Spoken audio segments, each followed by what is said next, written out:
Sign the certification. My father, Richard White, pushed the folder across the conference table without breaking his smile. 20 investors stood around the ballroom celebrating my brother Ethan's new company, Apex Meridian Ventures, while champagne glasses clinked beneath giant projection screens. I opened the document. My stomach dropped. It claimed I had personally reviewed transactions I had never approved. I'm not signing this. Ethan stepped beside me, still wearing the polished grin he'd been flashing all night. Jessica, don't embarrass us tonight. I closed the folder. My name is already on documents I never signed. The conversations nearest us stopped. Dad's smile vanished. His fingers locked around my arm. We're discussing this privately. He tried dragging me toward the side corridor. I pulled back. No, Ethan needs to explain why my electronic signature is on compliance filings I never authorized. An investor turned toward us. Then another. Dad saw them listening, and something in his face changed. His fist hit my cheek before I could move. The force threw me sideways into the conference table. Champagne glasses toppled. One shattered beside me, and when I instinctively caught myself, broken glass sliced across my palm. Someone gasped. Nobody moved fast enough. Then Dad's shoe came down on my bleeding hand. Pain shot through my fingers. He leaned over me while 20 investors stared.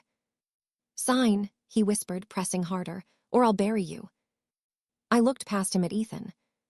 My brother didn't help me. He picked up the certification. That hurt worse than the punch.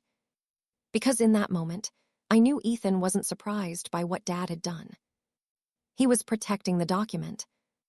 I ripped my hand free and forced myself upright. Blood dripped from my fingers onto the ballroom carpet.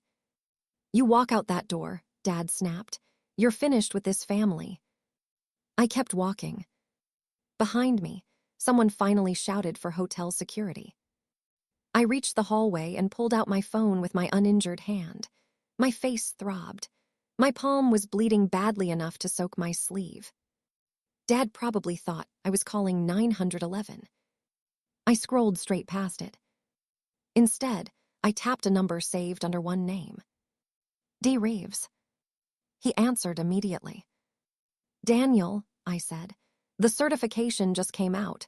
Richard assaulted me trying to make me sign it. Silence. Then his voice hardened. Jessica, don't go back inside. I stared through the ballroom doors at my father and brother. Because Daniel Reeves wasn't my lawyer. He was a federal agent. And he had been waiting for this call before my father ever threw that punch. 3 weeks before the launch party, Ethan had sent me a compliance packet with a message that sounded harmless. Can you double-check this before we send it out? That was how my family always used me. Dad called Ethan his future in front of clients, investors, even relatives. But whenever Ethan made a mess, I was the one expected to fix it quietly. Contracts. Disclosure language. Compliance questions. Dad treated my legal training like family property. And for years, I let him. Because saying no to Richard White never stayed simple. No, he would say, after everything this family has done for you. Then came the threats. No invitations. No financial support. No place in the family. So when I opened Ethan's packet, part of me expected another sloppy document I could correct in 20 minutes. Instead, I found my name. Jessica White, Reviewing Counsel. I scrolled further. 2 certifications carried my electronic signature. I stared at the screen. I had never seen them before. I called Ethan immediately. He answered on the 3rd ring. Hey, Jess. Why is my signature on these documents? Silence. Then a laugh. Probably an assistant copied the wrong template. Send me every document with my name on it. Jessica, relax. I'm not asking twice. I drove to Ethan's office that afternoon. He was waiting in the conference room when I arrived. Before he could speak, Dad walked in. That was my first warning. I held up the documents. Did you know about this? Dad barely looked at them. You're turning paperwork into a family crisis. I stared at him. You're not surprised. His jaw tightened. Ethan leaned back in his chair. Nobody's stealing your identity, Jess. My professional credentials are being used to tell investors I approved transactions I never reviewed. Dad stepped closer. You're going to approve them? No. The word came out quieter than I wanted. But I didn't take it back. That night, I sent both of them written notice stating that my name, signature, and credentials could not be used on any Apex Meridian materials. Then I started checking older transaction records I still had legitimate access to. That was when I found the money. Millions moving through LLCs I didn't recognize before reaching Apex Meridian. The transfers weren't random. They were structured, repeated, and too large to dismiss as mistakes. I downloaded what I was legally entitled to preserve and saved every email between us. The next morning, Dad called. His voice was different. No guilt. No pretending. Ethan's launch depends on your certification. Then you shouldn't have used my name without permission. He went completely silent. I ended the call. 7 minutes later, a new email hit my inbox. I opened the attachment. Another investor document had been submitted. And there, at the bottom, was my forged approval. Dated that morning, after I had explicitly forbidden them from using it. That second forged approval changed everything. This wasn't an old mistake someone had forgotten to correct. Someone had used my name again after receiving written notice that they had no permission to do it. I stopped treating Apex Meridian like a family problem. Through my professional counsel, I reported the suspected misuse of my credentials and turned over the records I had preserved. That included the documents carrying my name, my written revocation, the communications with Dad and Ethan, and the transfers through those unfamiliar LLCs. That was how Special Agent Daniel Reeves entered my life. When he contacted me, he didn't tell me how large the investigation was. He asked questions. When did you first see your signature? Who had access to it? Did Richard or Ethan know you objected? Yes. Did they continue afterward? I showed him the second filing. Daniel studied it for several seconds. Don't confront them about this investigation. I agreed. Then Dad announced Ethan's launch party. Before I had even decided whether to attend, relatives started congratulating me for supposedly becoming Apex Meridian's compliance attorney. Dad had told them I would publicly certify Ethan's company. I had agreed to nothing. That was why I went. Not to celebrate. To make sure nobody used my silence as consent. The ballroom was packed when Ethan took the microphone. He thanked the investors, praised Dad, then pointed toward me. And my sister Jessica handles our compliance side. My chair scraped against the floor as I stood. No, I said. Ethan froze. I don't. The nearest tables went quiet. One investor lowered his glass. You didn't review the offering materials. No. Ethan laughed nervously. She means she wasn't involved in every little. I mean exactly what I said. Dad crossed the ballroom carrying a folder. Enough. He put the certification in front of me. Sign it. I opened it, saw what they wanted me to validate, and refused. Then everything happened exactly as Daniel had warned me. Family pressure sometimes did when money was threatened, except even I hadn't expected violence. Dad grabbed me.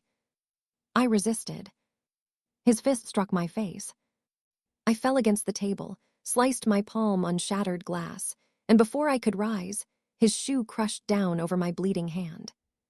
Sign, he whispered, or I'll bury you. Someone yelled, get security. A phone came up across the room, recording. But Ethan didn't come toward me. He grabbed the unsigned certification and started carrying it away. One investor saw him. So did I. Minutes later, standing in the hallway, I called Daniel. After I told him about the assault, his next question was startlingly specific. Did either of them attempt to destroy or remove documents after you refused? Through the ballroom doors, I could still see Ethan clutching that folder. Yes, I said. And I can tell you exactly which document he's holding. I didn't go home that night.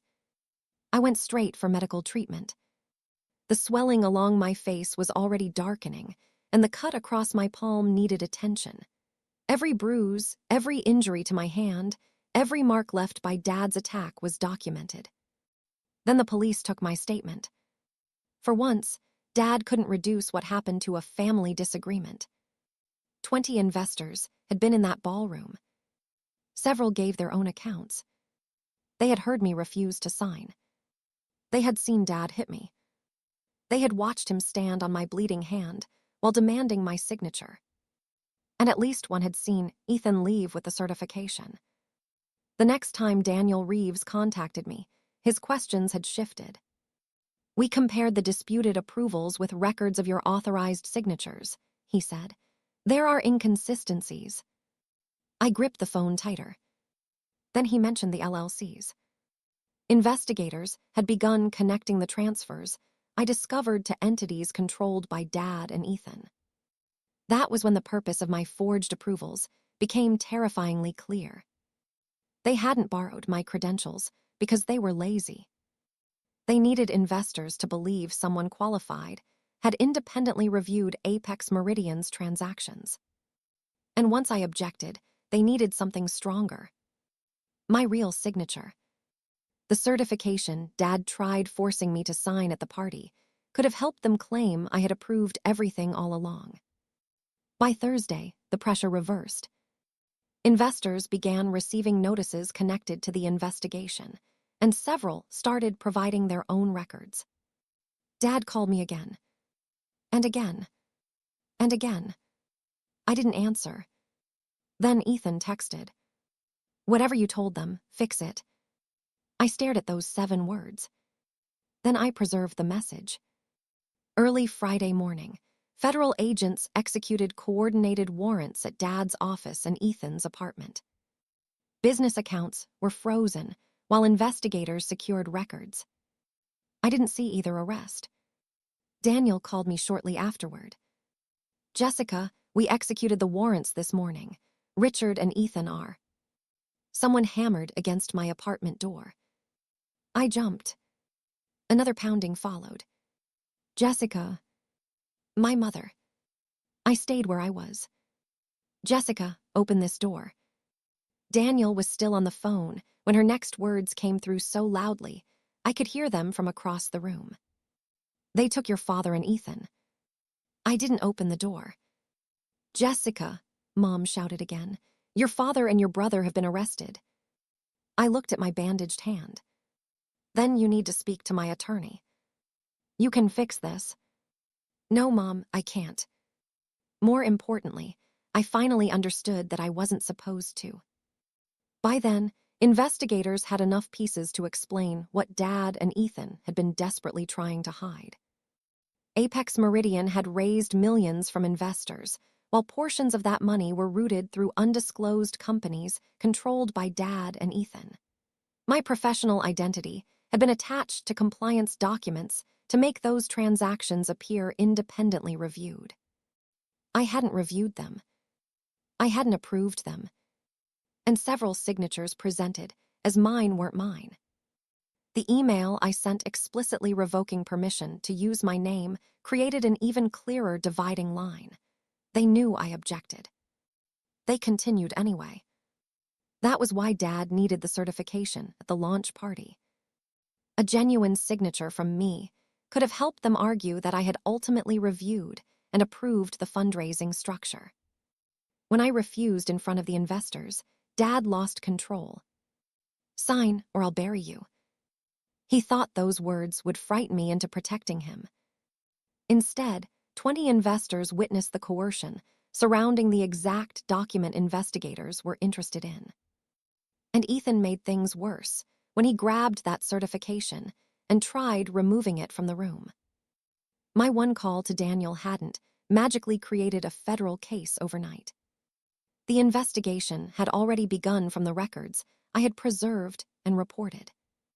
That call told investigators something crucial had just happened. The people under investigation had allegedly tried to force the professional whose identity appeared on disputed documents to provide a real signature. After the arrests, Dad still refused to accept responsibility. Through his attorney, he claimed I had destroyed the family over paperwork. For years, that accusation would have crushed me. This time, I sent one response through counsel. I didn't make you hit me, I didn't make you use my name, and I didn't move that money. There was nothing else to discuss. Ethan eventually tried distancing himself from Dad. He claimed Dad controlled the financial structure and that he had simply followed instructions. But investigators had messages, documents, transfer records, investor testimony, and Ethan's own communications, including the text he sent me after the assault. Whatever you told them, fix it. He couldn't laugh that away as an assistant's mistake. Apex Meridian shut down. Its remaining assets were preserved through the legal process as authorities worked through investor claims. Dad and Ethan lost control of the business. And investors who had witnessed the launch party attack cooperated with investigators. My own professional record was formally separated from the unauthorized filings. The damage Dad had tried attaching to my name stayed where it belonged, with the people who created it. As the federal case progressed, Dad and Ethan ultimately entered guilty pleas on fraud-related charges supported by the financial records, false documents, communications, and witness evidence. Both received federal prison sentences. The company Ethan had proudly launched in that ballroom disappeared. Dad lost the business authority and reputation he had spent decades building. And the relatives who once called me asking why I would help the family eventually stopped calling when they realized helping Dad would have meant accepting responsibility for something I never did. I stopped solving family business problems. I stopped lending my expertise because Dad demanded it. And I stopped allowing money, guilt, or the threat of rejection to decide who had access to me. Months later, I returned fully to my career. The bruises disappeared. My hand healed. A faint scar remained across my palm. I kept the original email where I had forbidden Dad and Ethan from using my name, not because I wanted to relive what happened, but because it marked the first time I had put my boundary in writing and refused to erase it for them. Dad had always believed my silence belonged to him. Ethan believed my reputation belonged to the family. They were both wrong. My father stepped on my bleeding hand because he believed pain would make me sign. Instead, it became the last time fear ever signed anything for me.